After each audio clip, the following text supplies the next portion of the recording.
Well, that was quick. Hey, what's going on, y'all? How y'all doing? What's going on, guys? This is Thunder. And that's Falcon. So, we want to talk about LHiV. Stop. Stop. Why would I do? Because I want you to say the quote. Oh. This quote, I love. God gives his best students the hardest test. That is great I think for me. great. I think God gives it. And so, now, what do you want to, I talked to Falcon today as we were sitting at the table.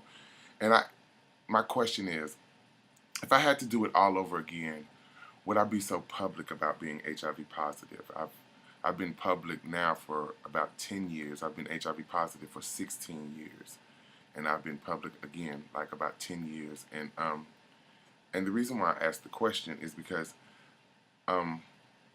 finding, just it's gonna be really silly, but finding a helpmate or finding a husband or finding someone you want to date, me being public about HIV tends to stop a lot of guys from wanting to date me. It causes a problem for you? Say that again. It causes a problem for you? Yeah, it causes a problem. I think. I don't think I've run into that. Really, I think because you're new to the game, maybe. Okay. You know, and maybe because I'm so old. I mean, either way, you're old to it or new to it, we're still HIV positive. So and we're still public about it. Yeah, we're still public about it. I mean, I've dated. Actually, I can only say I've dated one person. Who's been public and said I would.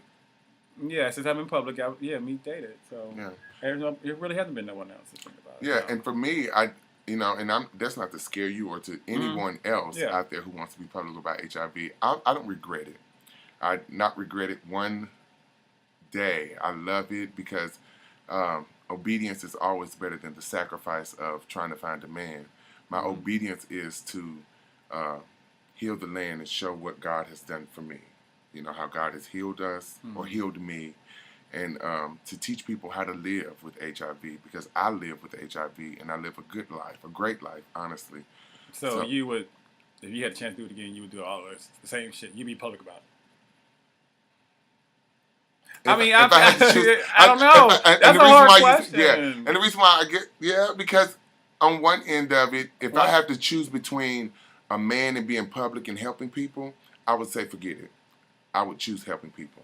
Because that's just in my innate nature to help. I don't regret coming out. You don't? I mean, there's always that little, because there's always a discomfort, some moments saying that you're HIV positive or, who knows. And I mean, there's some ways that little bit of comfort, but then it's like, but I'm all right. I'm cool. I love being free. There was a quote that you had said before, something about being free, something about secrets or something like that. Yeah. I can't recall. You said so many quotes, Ayana. Yeah. So, one of the quotes that keep me, going in the whole LHIV game and, about being HIV positive is my cousin told me, you can never be distracted by the booze or sucked into the applause. You must keep it moving. You can't be distracted. You can't take your eye off of this guy who don't want to talk to you or people who treat you, bad, or even our own community of gay men who call us sick or call us other names. It doesn't bother me because at the end of the day, my purpose is to help and to inspire people to live. And we have. And that's what we do. That's what we continue to do. It feels better. It does. I can take somebody talking about me. I can take that, but it feels good. You know what? I guess one of the things that kind of helped me through this whole HIV life and being public was the whole LHIV. After we really start putting it together, and I came up with some ways to live, whether it be, again, we talk about mentally, physically, and spiritually, how to make them all work together. Did you write off when you became HIV positive? Thought like you can live? No, I got ready for death. The reason why. The year that I found out that I was HIV positive, we prepared for me to die because I was really sick. My T cells were 220. And at the time, my sister was pregnant with with TJ, who's named after me. And so a lot of people ask, is TJ my son? I say yes, because my sister named him after me because she wanted my name to continue on. Okay. And so that's the reason why TJ is TJ.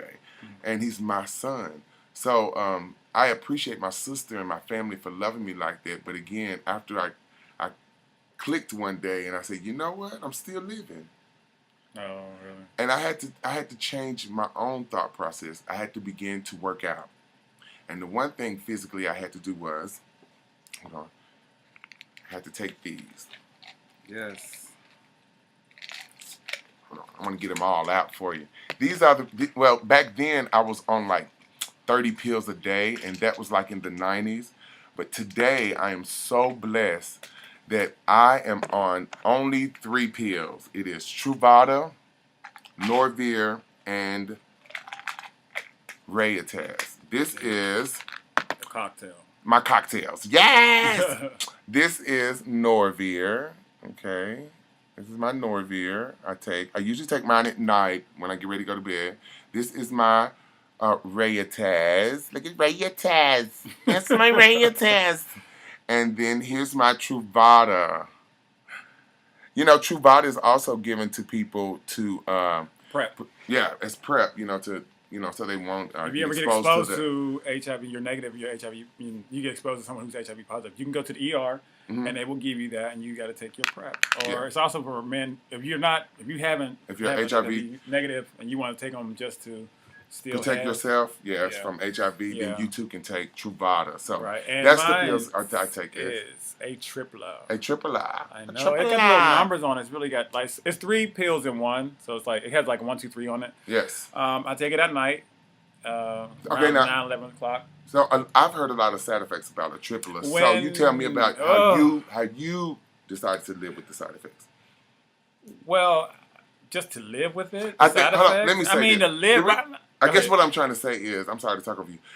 What I'm trying to say is, I know that you were having side effects and you learned how to work your side effects. You don't eat a lot before you go to sleep because you know what the side effects are. Yeah. So that's what I want you to kind of explain, once you realize what the side effects were. My doctor pretty much explained it all out to me. He told me, hey, you need to take this on an empty stomach or not a big heavy meal because it's going to digest and going to go through your system faster. And you'll get them, you really will get them side effects. But and the side effects being? Dizziness, tired. Did you have dreams? Very vivid dreams. When I say vivid dreams, you really feel like I'm here. Like, what the fuck? Like, them dreams was unreal. And that's pretty much all I really had. There's diarrhea, there's vomiting, there's other side effects, but I never had all that. So I just had the vivid nightmares, vivid dreams, not nightmares, just vivid dreams, lightheaded, I just couldn't stand up. Like, if I drove a car, I would have wrecked it. And just tired. Yeah. And and how long after did 2 weeks. About 2 I think weeks? after 2 weeks of taking your medication on time, well, you set yourself up a time. I have like one of these old people things. Like Sunday through Saturday. Because you need to take it every day. You're right, because some night, we got partying. I come back, I look over, and in the morning I wake up like, damn, did I take my pill? I look over, and if that one day's gone, okay, I did get up and I took my pill last night because my ass don't remember. Well, see, he's better than I am. I'm an old-fashioned queen, so I leave my 3 bottles sitting by the side of my bed, and I roll right over and I stick them things in my mouth. Mine is, but I just make sure I just take. I just can't remember. And I had an alarm on my clock, alarm on my phone that goes off and reminds me to take my pills. So, that's really good. So as for me, I just usually take mine at night before I go to bed. I always know to take my pills before I go to bed. Right. And it's everybody's different. You guys say, like I said, side effects affects everyone differently, but guys, promise you take your pills on time and always, and your side effects are going to go away to the point you don't even feel them. It's going to go right away. Okay. The second thing I want to talk about is with physical is working out. You girls, we guys, everybody who's HIV positive or not, you have to work out and not just for what we got, but for your health, for blood to flow, I read an article in POZ, article in Pause magazine, and they were talking about how cardio will increase your T cell count if you take your med regimen at the same time. And it's good, work out your heart. Yes, it works out your heart, the blood flowing. So please get some cardio in there, some walking, or and if you don't want to lift weights, get on a treadmill or go in your neighborhood, walk your neighborhood. Yeah. And another thing physically we can even work on is they told people who's HIV positive or people who wants to work out, get a pet. Because it causes you to get up, and it makes you have to go and walk the dog and, walk around and everything. We know what got to do for tricycle. They said to get... So you have something they said to do. Get a dog. Another thing physically you need to do is be honest with your doctor. Yeah. You have to be honest. If you are smoking, drinking, if you are having unprotected sex or whatever, please be honest with your doctor so he know how to treat you. Right. If you are HIV positive, if you are HIV negative, make sure you are honest with your doctor. Yeah. And the last thing I want to say, as far as physical, because we're not going to really go through the mental and the spiritual, but we're just going to talk about the physical part of it. And the last thing is, in our community, and not only in the gay community, and I can only speak of the gay community because I am gay, but in the communities abroad, we still having raw sex and people are not protecting themselves. And I say that is an unhealthy risk for you. Even if you are HIV positive and the other person is HIV positive, you can stand being reinfected with super infection. So make sure you guys are taking care of yourself physically so you can live. Damn, I ain't got my damn flower. There it is, girl. Get it. Sorry. Yeah, make sure you guys so you can live. And I appreciate many guys who give us a call through all different organizations saying that they really appreciate what we do and that we're standing up speaking about HIV in the African American community. But we see it. We see it. We need it, y'all. And I thank you guys for loving us. We're listening. And if you need us, please call us. We're on Facebook. We're on Instagram. We're on YouTube. Kick. We're everywhere. I'm Thunder Kellie, Kellie, and Phalcon, Phalcon 62. SIXTWO, or just the numbers 62. So please, you guys, reach out to us. You shall live.